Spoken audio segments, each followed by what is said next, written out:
The hospital corridors were as bustling as ever, with people rushing back and forth. Amid the flow, Dr. Marcos wore his pristine white coat, yet it seemed no one recognized him as a doctor. As soon as he entered the building, he was approached by an older man with a serious expression who, without hesitation, asked for help finding the cleaning department. Marcos tried to explain that he was a doctor, but he was interrupted before he could finish the sentence. "Oh, so you're in charge of organizing the cleaning team? Excellent. We need more people like you around here." The reactions of those nearby were indifferent. No one spoke up to correct the misunderstanding. Marcos took a deep breath and continued toward the meeting room, where he was to be officially introduced as the hospital's new surgeon. However, along the way, he encountered more suspicious looks and even muffled comments, barely concealing the prejudice. Now, let's dive into this exciting story. But before we do, make sure you're subscribed to the channel, because in the upcoming videos, there will be even more emotional stories waiting for you. When Dr. Marcos entered the hospital for the first time as a member of the team, he felt that this moment carried more meaning than just the start of a new job. After years of facing challenges to earn his medical degree and specialize in surgery, he was finally here, about to begin his journey at one of the most renowned hospitals in the country. He had dreamed of this since he was a child, watching his mother struggle to get decent medical care in their community. For him, wearing that white coat meant much more than a title. It was a response to the barriers imposed by generations. However, as he walked through the busy hospital corridors, he noticed that the environment, instead of being welcoming, felt charged with strangeness. He could sense the looks quick enough that people didn't want to be caught staring, yet unable to hide their curiosity or judgment. It wasn't new to him. He had faced situations like this before. Still, something about that day felt different. As he approached the meeting room where he would meet his colleagues, he was interrupted by a receptionist who, without looking directly at him, asked firmly, "Can I help you? Are you looking for a specific department?" Marco smiled, trying to stay calm, and replied, "Yes, I'm the new surgeon. I'm going to the meeting with the director." The woman seemed surprised but quickly masked her expression, murmuring something like, "Oh, sure, go ahead." When he entered the room, he found an environment that completely contrasted with the expectation he had when accepting the job. The doctors, elegantly dressed, were chatting animatedly, but as soon as Marcos walked in, the conversation slowed to a stop.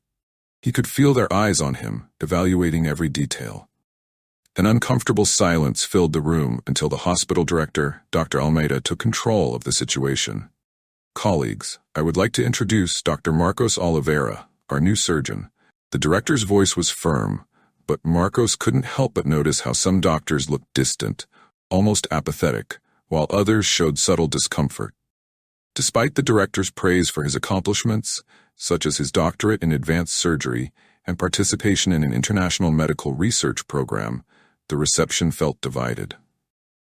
As the director spoke, Marcos noticed two female doctors whispering at the other end of the table. He looked away, trying to ignore the uncomfortable feeling, but the muffled laughter that followed seemed to echo through the room. An older doctor, sitting at the center, crossed his arms and leaned back in his chair, observing Marcos with what seemed like skepticism. "Well, Dr. Marcos," said the director, concluding the presentation, "welcome to the team. I'm sure you'll be a great asset to the hospital." Marcos thanked him politely, but as he looked around, he realized that few showed enthusiasm or even made eye contact. When the meeting ended and the doctors began to disperse, a nurse approached him. "It's good to have someone like you here," she said with a smile that seemed friendly at first, but her tone suggested otherwise.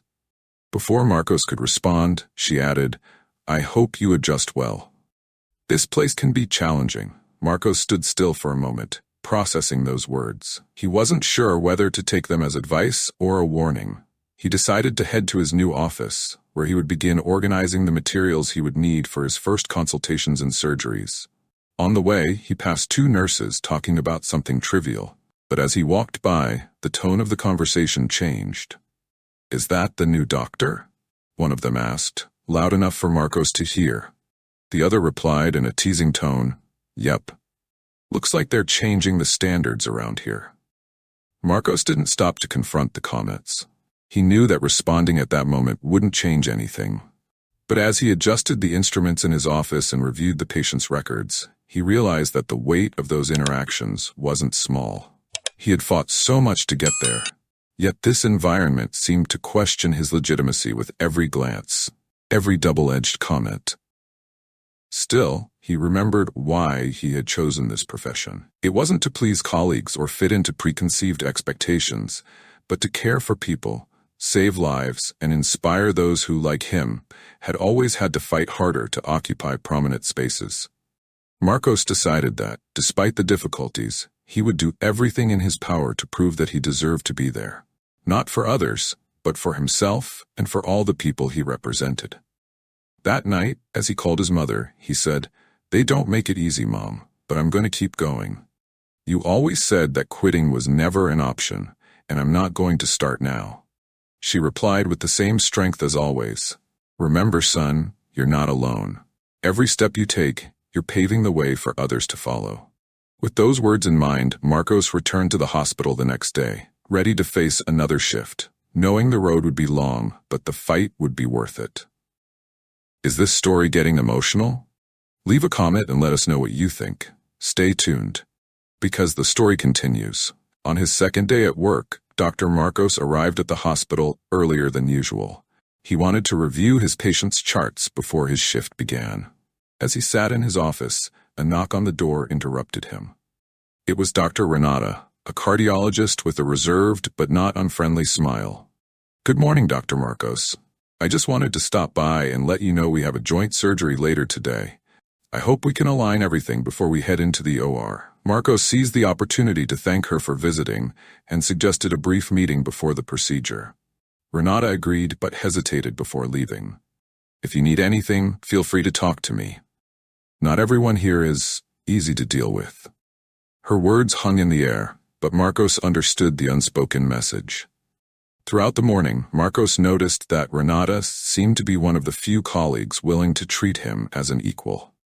During their pre-surgery meeting, she was professional and straightforward, something he deeply appreciated. However, interactions with other colleagues were not as smooth. In the doctor's lounge, while having coffee, Marcos attempted to start a conversation with Dr. Eduardo, one of the hospital's most experienced surgeons.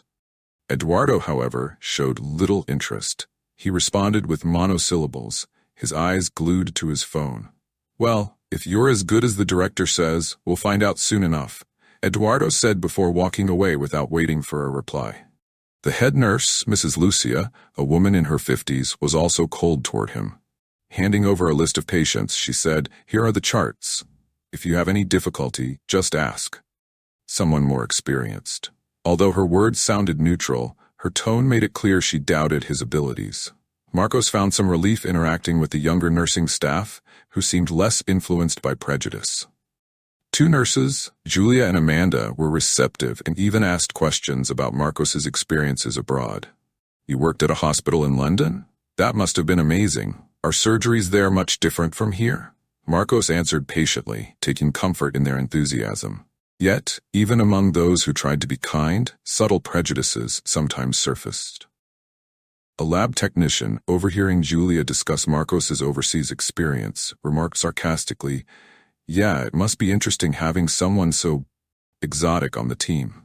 The word exotic echoed in Marcos's mind, a veiled attempt to reduce him to a curiosity rather than recognizing him as a qualified professional. At the end of the day, Marcos performed his first surgery at the hospital. The operating room was full, Renata at his side, two other doctors observing, and the nursing team ready to assist. He knew every move was being scrutinized, not just for the outcome but as a test of his competence in an environment that felt more like a battlefield. The surgery was a success. However, as he exited the OR, Eduardo's comment, delivered with a dismissive tone, was brief and cutting. "You just did your job." Marcos realized that even proving his skills wouldn't be enough to earn everyone's respect. He would have to fight harder, not just for acceptance, but to demonstrate that his presence there was valid and deserved. Walking down the corridors to end his shift, he thought, "If every interaction is a battle, I'll win them all one at a time." Dr. Marcos's shift began like any other that morning, but he had no idea that one particular patient would change the course of his day. In the triage room, he was briefed about a 68-year-old man named Mr. Antonio, who had been admitted with concerning symptoms, severe abdominal pain and high fever. Antonio, a retired man living alone, seemed uneasy about being in the hospital. Marcos reviewed the patient's chart and quickly realized the situation was more severe than it initially appeared. The symptoms pointed to a possible ruptured appendix, a life-threatening condition requiring immediate surgical intervention. He hurried to see the patient, but as he entered the room, he noticed something peculiar. When Mr. Antonio saw that the doctor was black, his demeanor shifted noticeably. "Are you the doctor who's going to take care of me?"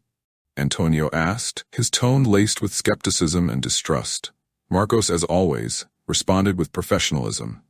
"Yes, I'm Dr. Marcos Oliveira, and I'm here to ensure you receive the best care possible." Despite the calm response, Antonio remained wary. "I just want to make sure you know what you're doing," he said, his words barely above a whisper but loud enough to sting. Marcos had encountered similar comments before, but each instance carried its own emotional weight. He took a deep breath and proceeded to explain the next steps in the treatment plan, aiming to reassure the patient. Their conversation was interrupted by the head nurse, Mrs. Lucia, who had been observing from a distance. With a smile that felt forced, she said, "Don't worry, Mr. Antonio. Dr. Marcos is new here, but he's very qualified. We're keeping a close eye on everything." Though her statement might have sounded supportive to others, to Marcos, it reinforced the notion that he was under constant scrutiny. Yet he stayed focused on what truly mattered: saving the patient's life.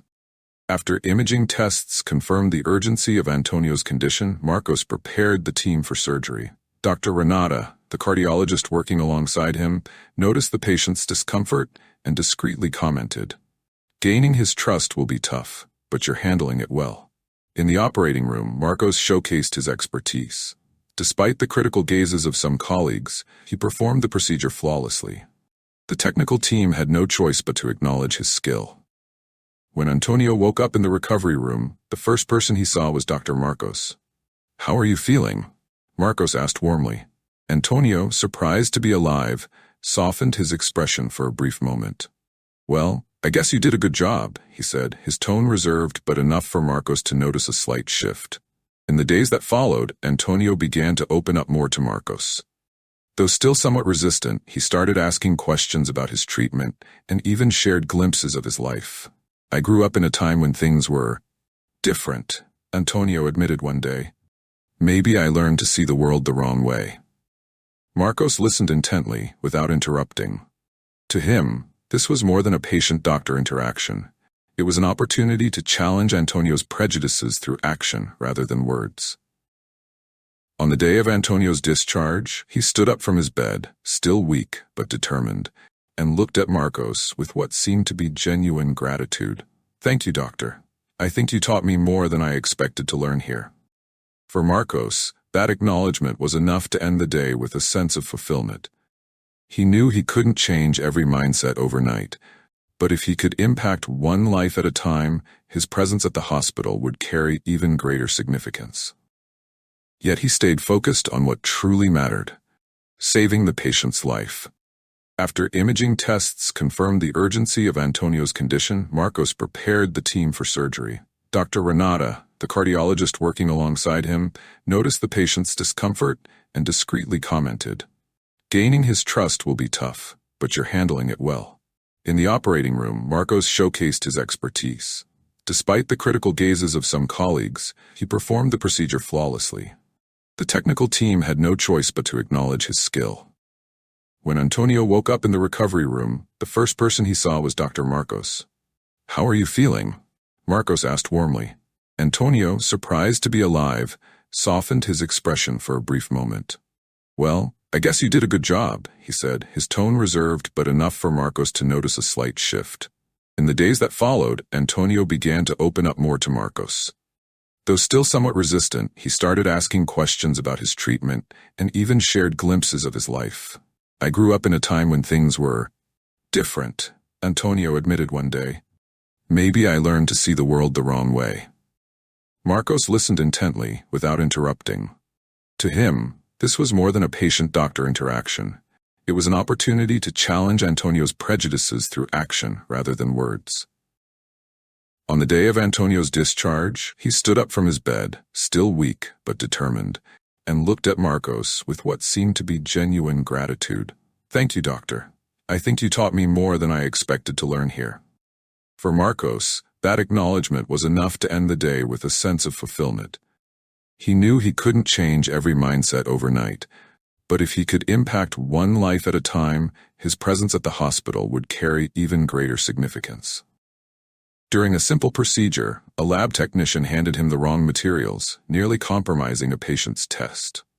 When Marcos pointed out the error, the technician retorted with disdain. "Sorry, doc. Not all of us had the luxury of studying abroad." These small incidents started to take a toll. Marcos knew it wasn't just about being new at the hospital. It was about being black and holding a prominent position in a predominantly white, elitist environment. Despite this, he tried not to let it affect him. One of the toughest moments came during a lunch break.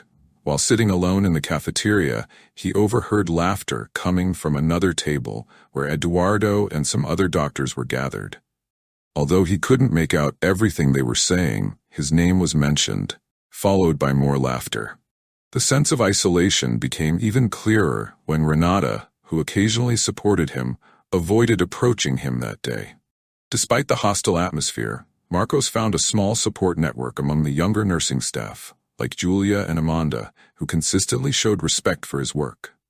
One day, while he was reviewing patient files, Amanda entered his office and said, "Doctor, I know things are tough, but we see how good you are at what you do. Don't give up." Those words helped him recharge. He began to realize that his presence there wasn't just a personal matter. It was symbolic. Every victory, no matter how small, represented a step toward breaking barriers in an environment that still needed to learn inclusivity. However, the tension peaked during a general meeting when Marcos suggested a different approach to handling hospital infection cases. Eduardo, with his usual tone of superiority, interrupted the presentation and loudly questioned, "Are you sure this methodology works, or is it just another imported idea that doesn't apply here?" The room fell silent, with eyes shifting between Marcos and Eduardo. Marcos, however, stayed calm and responded with data and studies supporting his proposal. Despite demonstrating knowledge and confidence, he could tell that some colleagues' resistance was more emotional than technical. After the meeting, Renata approached him and whispered, "You're very brave. Don't let them diminish you." While her words were comforting, Marcos knew he would need more than courage to navigate this situation. The hostility was constant, but it also strengthened his resolve. He wasn't just fighting for his place, he was proving that competence and humanity were stronger than any prejudice. Marcos knew the road ahead would be long, but every challenge overcome was another step toward the change he wanted to see in that hospital.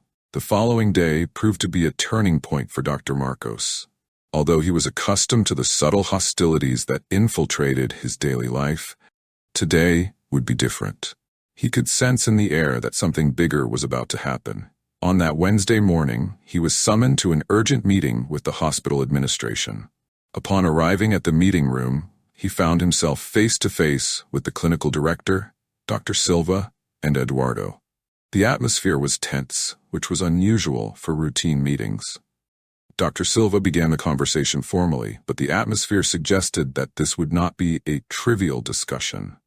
"Dr. Marcos, we've received some complaints about your behavior in the past few weeks," said Dr. Silva, his expression serious. "We understand that you are a competent professional, but we need to address the issue of your communication with your colleagues." Marcos immediately realized that this was a veiled way of addressing a larger issue. It wasn't about his communication, it was about the subtle prejudice he had been facing. He tried to remain calm and listen until the end, but he knew he couldn't let this attempt to discredit him slide. "With all due respect, Dr. Silva," he said, "I believe the problem here isn't my communication, but rather a hostile environment where my work and dedication are not being recognized. Some colleagues have been uncomfortable with my presence." He fixed his gaze on Eduardo, who was sitting in silence next to the director. Eduardo, as if expecting this moment, was the first to react. He tried to deflect the conversation, claiming the issue was a misunderstanding, but his words sounded empty. I think Dr. Marcos has misunderstood some situations. Everyone knows that hospitals can be high-pressure environments, but everyone is trying to help, Eduardo said. Marcos wasn't fooled. Those words were an attempt to cover up what was happening behind the scenes. He knew Eduardo was really referring to his position as a black doctor in an environment that still wasn't ready to address racial issues in a mature way. The silence of his colleagues, the small acts of exclusion, it was all there, hidden beneath the guise of workplace pressure. This is not a misunderstanding, Dr. Eduardo. It's a system that excludes, that marginalizes. This isn't just a matter of professionalism. It's a matter of human respect. And here, I feel that respect is something I have to earn every day. His voice was calm but firm. He knew that confrontation was inevitable, but he also knew it was the right time to face the reality once and for all. Dr. Silva remained silent for a moment, as if weighing Marcos's words. The tension in the room grew with each passing second, but the clinical director, still with a serious look, finally spoke. We understand your point, Dr. Marcos. However, we need more concrete evidence that you are being targeted by discrimination. We need to ensure that your experience aligns with the work environment we aim to promote here. That was the kind of response that frustrated him the most. Marcos knew that no matter how many examples or accounts he provided, it would never be enough for those who were determined to ignore the reality of the daily microaggressions. The proof they wanted would never be something tangible or measurable, because the racism he faced was most often hidden in looks and small gestures, far from something that could be shown in a report. I don't need proof, Dr. Silva. What I need is a hospital that is truly inclusive. I can no longer be the only one trying to make changes happen, while everyone else is so comfortable with the status quo. At that moment, the atmosphere in the room became unbearably heavy. The two men were there, either not recognizing or ignoring Marcos's reality, and the doctor knew his confrontation wouldn't be easy, but he was determined not to back down. He stood up, resolute. If that's how things work here, then I'll have to take matters into my own hands. I can no longer work in a place where my value is constantly questioned, where who I am matters more than what I do. The room fell into absolute silence. Eduardo and Dr. Silva, though they tried to maintain their professional composure, couldn't hide their surprise. Marcos wasn't just complaining, he was challenging the system, the culture of the institution. He knew that his future there was at stake, but something inside him lit up. He would no longer be part of the problem. He could no longer accept being treated as inferior, constantly questioned. He felt he had reached a point where silence was no longer an option. Marcos knew the confrontation had already occurred, but that would only be the beginning of a much larger battle for justice and respect. Before leaving the room, he looked at both men and said, with the firmness he felt inside, I hope that in the future, you really think about the kind of environment you are creating here. Because, as it stands, being black in this hospital is still something that has to be proven.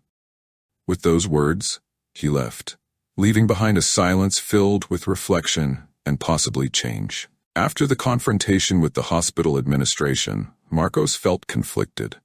On one hand, he knew he had done the right thing by challenging a culture of exclusion and discrimination that he could no longer ignore. On the other hand, he was aware that this could irreversibly affect his career. The hospital was his workplace, but it no longer felt like a safe space, a place where he could grow as a doctor and be treated with respect. The tensions with his colleagues and superiors were still fresh in his mind. But then, something unexpected happened. Marcos was working his shift when he entered a room to examine Mr. Oliveira, an elderly patient who had been admitted with severe respiratory problems. The patient, known for his strong personality and irreverent spirit, greeted Marcos with a gentle smile but a keen gaze. Mr. Oliveira was not easily impressed, and Marcos knew that he had a sharp eye for discerning people's character. Ah, doctor, I don't see much of you around here, just the other doctors, always so formal and distant, you know? But you have something different. I remember well when you treated me, and I thought you were a very humane person," Mr. Oliveira said, his calm words carrying a deeper meaning. Marcos smiled, grateful for the patient's kindness, but he felt that there was more behind those words. "I do my best, Mr. Oliveira. I always try to treat my patients with respect because that's how everyone deserves to be treated," Marcos replied, trying to keep the conversation light. But Mr. Oliveira was determined to go deeper. "Well, my son, I'm 82 years old. I've seen a lot in this hospital. I've seen doctors come and go, but I've never seen one treat me as well as you. And I know what goes on here. I know the conversations behind the doors. You're not alone. I see what they do to you, and I don't like it. It's not just you, you know, but you have something that the others don't have. Something that goes beyond just being a doctor. Something they can't see but patients know how to recognize," Mr. Oliveira said, looking directly into Marcos's eyes. Those words hit Marcos like a blow. Mr. Oliveira was talking about the discrimination he faced, but not directly. The patient, with his wisdom and life experience, had perceived the subtle hostilities and exclusions, but he also recognized the human value that Marcos represented. That was a moment of validation for him, something he hadn't expected in a hospital where he felt his presence was often minimized or even ignored. "Mr. Oliveira, I really don't know what to say. This means a lot to me," Marcos said, feeling a growing emotion. For him, that support, coming from someone he had treated with respect and compassion, was more valuable than any official recognition that might come from his superiors. "I know it's not easy, but remember, doctor, those who plant good seeds one day reap the fruits. You're making a difference, even if you don't see it right away.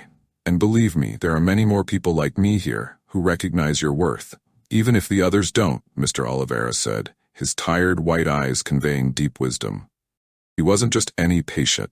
He was a witness to what Marcos was experiencing. Someone who, without even knowing it, would become one of the greatest allies of his internal struggle. Marcos sat in silence for a moment, reflecting on Mr. Oliveira's words.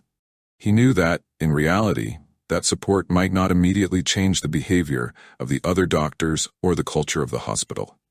But it was a powerful reminder that his struggle was not in vain. The simple fact that a patient, someone who barely knew his story, was able to see his worth, gave him the strength to continue. The conversation with Mr. Oliveira didn't end there. They continued talking about life, the hospital, and the experiences that Mr. Oliveira had lived through. Marcos was moved, not just by the patient's wisdom, but by the sense that, even in a place full of challenges, he wasn't completely alone. There were, yes, those who saw beyond his skin color or position in the hospital hierarchy. As he left the patient's room, Marcos felt renewed. He knew that the road ahead would still be difficult, but now there was something inside him that felt stronger. With every step, with every challenge, he was not just fighting for his place as a doctor, but also for the dignity that everyone deserves, regardless of their color, background, or any other difference. The unexpected support from a patient helped him realize that, even in the darkest situations, there was still light, and he was willing to continue his journey, not for recognition, but for a much deeper reason, the transformation he could bring, one patient at a time. With this renewed spirit, Marcos returned to his work with a new energy, determined not to let hostility and discrimination steal his purpose. He knew the road would be long, but with Mr. Oliveira's support, he had no doubt he was on the right path. Hello. Are you enjoying this beautiful story? Let's continue, but before we do, I noticed that you haven't left your like on this video yet. This is really important so that YouTube continues to promote our content to you, and we can keep bringing you emotional stories. So go ahead and leave a like on this story, thank you. With the unexpected support of Mr. Oliveira and a renewed sense of purpose, Marcos began to notice a change in his behavior and the way he faced daily challenges. But as the days passed, he couldn't ignore the whispers in the hallways, the subtle glances during shifts, and the veiled hostility that still surrounded him in the hospital. The discrimination he endured, though masked by seemingly polite behavior, was far from resolved. He knew something had to be done, and at that moment, he could no longer ignore what was happening. It all culminated one tense morning when Marcos was called to an unexpected meeting with some of his closest colleagues, including Dr. Oliveira and Dr. Carla, both resident doctors who had until then seemed to be Marcos's strongest allies. The meeting had been convened by a group of senior doctors, and no one knew exactly what to expect. The atmosphere was heavy with tension, and the uncomfortable silence between those present was palpable. "Good morning, Marcos. Please have a seat," said Dr. Oliveira, trying to ease the atmosphere. But his voice was far from warm. His usual friendly gaze was now loaded with tension that Marcos couldn't ignore. He sat down, feeling the weight of the words, noticing that everyone was trying to avoid his gaze. Something was wrong. Dr. Carla, normally a defender of mutual respect, seemed uneasy. She avoided making eye contact, fidgeting with the papers in front of her, unsure of how to proceed. Dr. Oliveira spoke again, and the tone of his voice now carried a different weight. "Marcos, we need to talk about your recent conduct. Some of the actions you've taken have caused discomfort among the team. We know you've been very dedicated, but some of your decisions regarding patients, they aren't following the hospital's established protocols. This has raised some questions," Dr. Oliveira said, his expression tense. Marcos was surprised, but at the same time, he knew exactly where this was headed. "I'm just doing my job the best I can.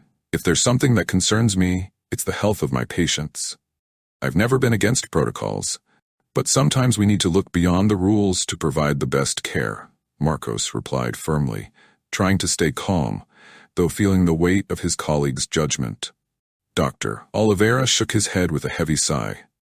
"We're not talking about a simple difference of opinion, Marcos. We're talking about behavior, actions that are being observed by other doctors and even by patients. Many say you're more rebellious, more questioning than expected. And you know how that can affect team harmony," Dr. Oliveira said, casting a furtive glance at the other doctors at the table, all of whom were silent. Dr. Carla, who until then seemed to be hiding behind the papers, finally raised her eyes and made a statement that Marcos never expected to hear. "I have to agree with Dr. Oliveira. Marcos, we know you have good principles, but the way you're handling things at the hospital, it's not what we expected. You were brought here because we believed in your potential, but if you keep behaving this way, you're going to end up pushing people away. I don't know if you can see that now, but it's starting to become a problem," Dr. Carla said, her voice firmer than Marcos had ever imagined. That was like a blow. The shock he felt didn't come from the words themselves, but from the coldness with which they were being said, from the way his colleagues, whom he believed understood his struggle, were now distancing themselves from him. The pain of discrimination wasn't just in the words other doctors used to point out his faults. The pain came from the fact that even those with whom he'd shared experiences, with whom he'd fought side by side to save lives, now seemed to see him not as a person but as an obstacle to be removed. "So do you really think my commitment to my patients' care is a problem? Do you think my attempt to combat inequality within this hospital is something that needs to be corrected?" Marcos asked, his voice now choked but filled with genuine indignation. He stood up from the chair, feeling his body tense, ready to face whatever came next. The meeting was about to turn into a confrontation, and he knew it. "I don't want to be a problem for anyone, but I also won't stay silent in the face of injustice. What is happening here is not just about me, but about all the professionals who come into this hospital and don't feel respected, who suffer at the hands of a hidden racist culture. If you're saying that this is a problem, then maybe we're all part of the problem," Marcos said, his words firm and clear. The silence in the room was thick. The doctors looked at him, each in their own way. Some seemed uncomfortable, others were simply quiet, but Dr. Carla and Dr. Oliveira kept their eyes down, as if searching for an answer but unable to find one. Marcos didn't know if his words would change anything, but he knew he was no longer afraid. He was speaking the truth, something he should have said long ago. Finally, Dr. Oliveira broke the silence. "Marcos, you're not the only one who suffers in this hospital. We also face our own challenges, but what we need to understand is that if we're not united, change will never happen. Maybe you're right in some of your observations, but there's a more effective way to handle this," Dr. Oliveira said, trying to soften the words. "But unity, Dr. Oliveira, cannot come with silence. I can't stay quiet knowing what's happening here. And more than that, I can't be part of a system that allows this to continue happening, Marcos replied, feeling that the confrontation he had feared had become a necessary reality. The meeting ended without a clear resolution, but for Marcos, what mattered wasn't what the others thought. He knew he was on the right path, and that confrontation, though painful, had been a crucial step in his fight against racism and for equality within the hospital. The battle wasn't won, but the struggle had begun, and Marcos was more prepared than ever to face it. The meeting with his colleagues was a turning point in Marcos's life. He felt that, up until that moment, the pressure of trying to be the exemplary professional without confronting the injustices he saw around him had made him succumb to silence. Now, however, he felt a new drive, a strengthening of his stance in the face of adversity. The fight for equality within the hospital had become, for him, not just a professional matter, but a personal mission. In the days that followed, Marcos made a decision that would shape his future within the institution. He would start engaging more actively in combating the structural racism that permeated the hospital's culture. He knew the change wouldn't be simple or fast, but he was determined to go beyond small gestures, beyond the discreet conversations in the hallways. He wanted to build something more solid, more lasting, and more inclusive for all professionals, especially Black people and other minorities. One of the first actions he took was to gather a group of doctors and nurses from different backgrounds and experiences to discuss racism in the hospital environment. It was an audacious initiative, especially because he knew that, in some parts of the hospital, silence on the topic was still very strong. Many of his colleagues felt uncomfortable talking about racism, fearing reprisals or judgment.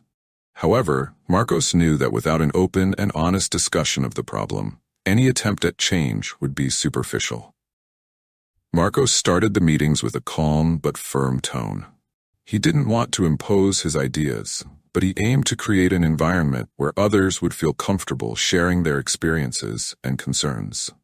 He knew that the foundation for change was awareness, and for that, it was essential to listen to the stories of those who also suffered from institutional prejudice. At first, many of his colleagues hesitated. Some feared their words might be misinterpreted, or that, by addressing the issue of racism, they were venturing into something they considered beyond their scope. But slowly, as the meetings progressed, Marcos began to notice a shift. The resistance began to diminish, and colleagues started to open up. One morning, a nurse named Laura, with whom Marcos had worked during some more critical situations, stood up to share her experience.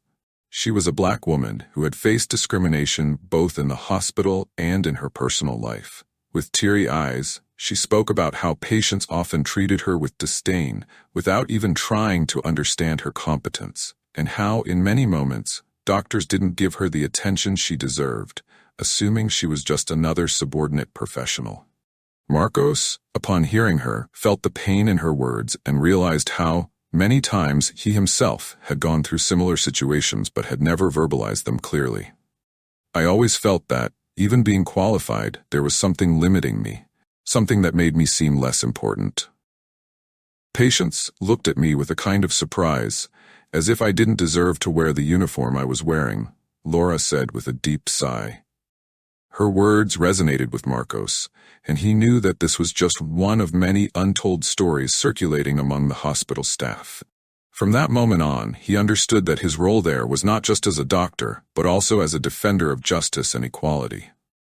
The group, which had initially seemed disconnected and uncomfortable, began to strengthen.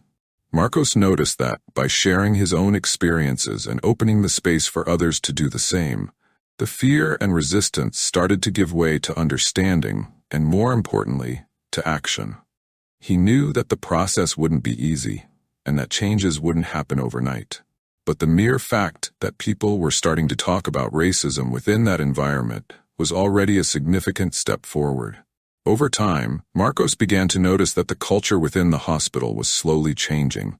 It was a gradual process, of course, but he could already see subtle differences, such as the increased diversity in the teams of doctors and nurses assigned to critical cases, and even a shift in the attitudes of patients. Many began to realize that the prejudice they harbored was, in the end, harming the quality of care they received. Now more confident than ever, Marcos began to engage more with the hospital management to propose inclusion policies and strategies to combat racism. He presented a project to create ongoing training on diversity, inclusion, and structural racism for all healthcare professionals, from the newest to the most experienced. He knew this wouldn't solve all the problems at once, but he firmly believed that knowledge and awareness were the keys to change. With the help of allies who also shared his ideas, such as Dr. Carla and Mr. Oliveira, Marcos was able to get the proposal well received by the hospital's management. From then on, workshops and seminars on the importance of equality and mutual respect and the impact of racism on public health began to be held. Many of the more veteran doctors, who had previously been resistant to the idea of discussing racism so openly, began to see the need for a more inclusive and welcoming environment for everyone. But Marcos's greatest achievement, he knew, was not just in the institutional changes or policies he helped implement. His true victory was in the small, daily wins. He saw how colleagues became more comfortable discussing their own experiences, how patients began to trust professionals more, regardless of their racial background, and how finally there was a sense that the hospital was becoming a place where everyone had the right to be seen and respected, not for the color of their skin, but for their worth as a human being. At the end of a long year of struggle, Marcos felt victorious. Not because he had solved all the hospital's problems, but because he knew that, finally, the environment where he worked had begun to transform.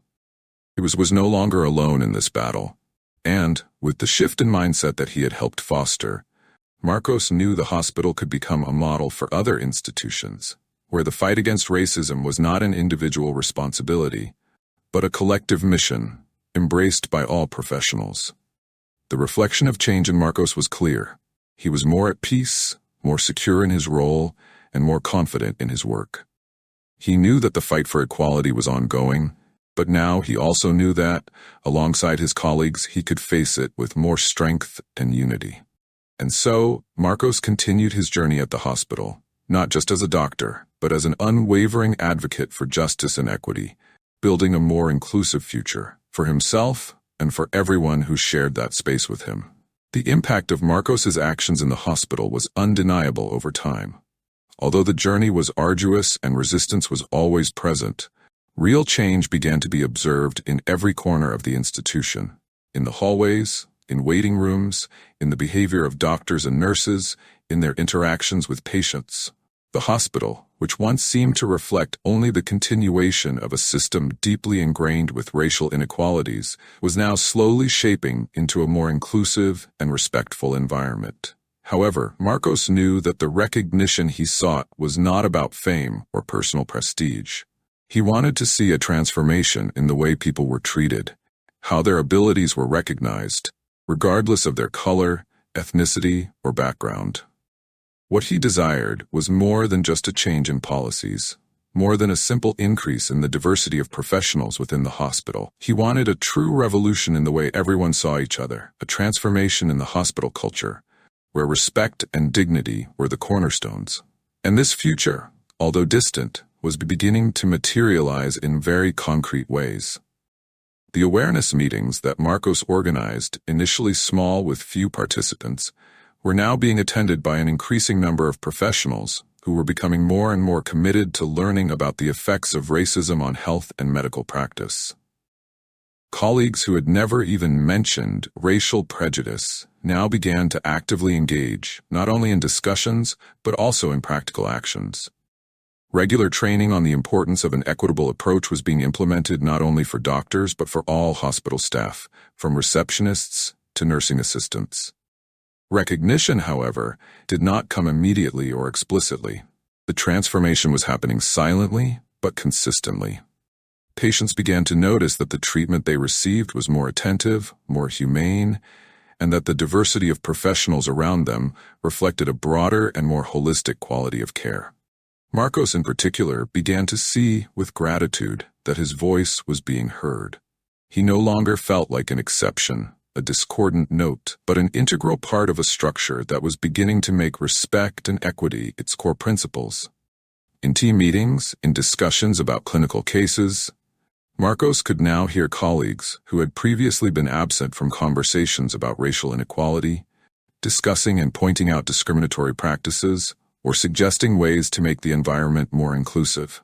He saw Dr. Carla, who had always been a strong advocate for respect and dignity in patient care, becoming one of his biggest allies, even suggesting that training courses in diversity and inclusive culture be expanded to other healthcare units in the city. The impact of Marcos's initiatives also reflected in the medical students who began to intern at the hospital. Young professionals, still in training, were now educated not only in medical sciences but also in the importance of social justice within medicine.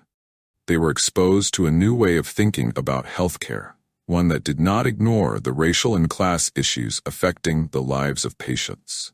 They learned that being a doctor was not only about diagnosing and treating diseases, but also understanding the complexities of the patient as a human being, with all their life experiences and challenges. Over time, Marcos realized that change did not depend solely on individual actions, but on collective unity. The system had begun to shift, and he knew that for a true revolution to happen, everyone had to feel responsible for the change. The hospital structure was beginning to embrace the idea that every patient deserves dignified and equal treatment, that every professional, regardless of their color or background, should have their work recognized and valued. The first fruits of this change were visible in everyday stories. Black doctors and nurses, women, and other professionals who had previously been invisible or underestimated now saw their work recognized, their voices respected, and their abilities finally valued. Marcos couldn't help but smile when, during a shift, he was called by a patient, a black woman recovering from surgery, for a conversation. She, with a sincere look, told him, "I knew you would be different. I knew I wasn't alone here." Marcos felt that her words were a reflection of all the transformation he had helped build, a reflection that, in some way, he was no longer the only one carrying that fight. He had planted a seed, and now it was beginning to sprout. In the months that followed, new leadership began to emerge within the hospital, inspired by his actions and the change he had helped foster. Marcos knew there was still much to be done, that the fight against institutional racism was long and full of obstacles, but he now saw change with new eyes. He knew that by sharing his commitment to the cause, by inspiring others to get actively involved, he was not just fighting for a better hospital, but for a fairer and more equitable society. And when he looked back on the journey he had traveled, Marcos realized something he had not fully understood before. The true victory was not just in the hospital's structure, but in the transformation of the people around him. He had not only won a place of respect for himself, but had helped build a place of respect for all. This fight, which had begun as a personal battle against racism, had become a collective movement, a network of support that now crossed boundaries within the institution itself and beyond, reaching other areas of society. The recognition Marcos received was no longer just from his fellow doctors, but the recognition of a movement that was now taking shape, beginning to make the hospital a more just reflection of the world around it. Marcos was on his usual shift, reviewing medical records and organizing the next appointments, when he was called to the director's office. It wasn't unusual for him to be invited to planning meetings, as his presence had become indispensable in shaping internal policies over time. But this time, there was something different in the tone of the invitation. Upon entering the room, he was greeted by a warm round of applause from his colleagues and superiors. At the center of the table lay a special certificate with the words, "For dedication and contribution to equality in care and racial equity in the hospital." Marcos was taken by surprise and for a moment overwhelmed by emotions. He hadn't expected this public recognition. His actions had always been driven by a sense of duty, not the pursuit of approval. Yet, here was the proof that his struggles and sacrifices had not been in vain. The hospital director, in an emotional speech, highlighted how the initiatives led by Marcos had transformed the institution's culture, turning it into an example of inclusion for other hospitals in the region. After receiving the certificate, Marcos, with his voice choked with emotion, expressed his gratitude and made a point of sharing the recognition with everyone who had stood by him. He reminded them that the fight for equality is not the task of one, but of all. He emphasized the importance of each person present in that room, from nurses to security staff, and how every gesture of support was fundamental to advancing the cause. This isn't just about me. It's about us. It's about ensuring that no one here, whether patient or professional, feels inferior because of something that should never be a reason for discrimination. When the informal ceremony ended, Marcos returned to work with the same determination as always. But something was different that day. The hospital was no longer the same place it had been when he began his journey there. The changes were visible, but more importantly, tangible. He saw a more humane, less toxic environment and knew that, although challenges remained, the path to a more equitable future was being paved. Over time, Marcos's story extended beyond the hospital walls. He was invited to speak at medical conferences, share his experience at universities, and even participate in drafting national guidelines for inclusion in healthcare institutions. His voice now echoed in spaces that had once been inaccessible. Still, he knew that his greatest impact was local, within the community he served daily, where patients felt the difference in how they were treated and the dignity with which they were received. The hospital where Marcos worked became a reference point for inclusion and racial equity, serving as an example for other medical institutions. The culture of respect had become so deeply ingrained that young doctors and medical students viewed the hospital as a place where they could practice their profession without fear of discrimination. Nurses, technicians, and even patients, who were once silenced, now had a voice and space to share their experiences and needs. Reflecting on everything he had accomplished, Marcos felt profound gratitude. Not because the journey had been easy, far from it, but because, despite the difficulties, he had remained steadfast in his mission to transform not just himself, but the world around him. He didn't want to be remembered as a martyr or a hero, but as someone who, with courage and empathy, helped build bridges in a landscape full of walls. At the end of that day, while walking through the hospital corridors, he was stopped by a young doctor, newly joined to the team. The young man, also black, looked at Marcos with admiration and said, "Thank you for paving the way for us." Marcos smiled, shook his hand, and replied, "Now it's your turn to help keep this path open." With this simple yet meaningful exchange, Marcos was certain that his legacy was secure. Not just within the hospital, but in the lives of everyone he had inspired, directly or indirectly. He knew the fight for equality was ongoing and wouldn't end with him, but he was confident he had contributed to a world where future generations could walk with more freedom, dignity, and pride in who they were.